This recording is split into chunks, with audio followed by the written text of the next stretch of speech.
কম সময়ে দুর্দান্ত স্বাদের চিকেন আজকে রান্না করব। তার জন্য কিন্তু প্রথমে চিকেনগুলোকে আমি তেলে ভেজে নিচ্ছি, কারণ চিকেনগুলোকে আগে থেকে তেলে ভেজে নিলে একটা বাজে স্মেল বেরোয়, সেটা কিন্তু আর বেরোবে না।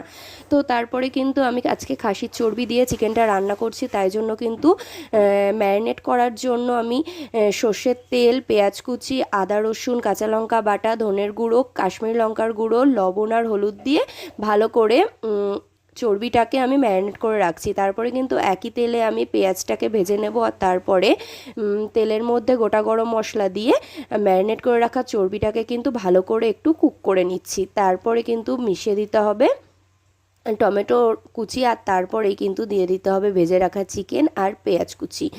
আর এইভাবে কিন্তু কুক করা হয়ে গেলে ভালো করে এতে মিশিয়ে দিতে হবে হচ্ছে গরম জল। তো ভিডিওটা কেমন লাগলো অবশ্যই কিন্তু কমেন্ট করে জানিও, আর যারা যারা আমার চ্যানেলে নতুন আছো অবশ্যই সাবস্ক্রাইব করতে ভুলো না। আর দেখা হচ্ছে নেক্সট ভিডিওতে। টাটা।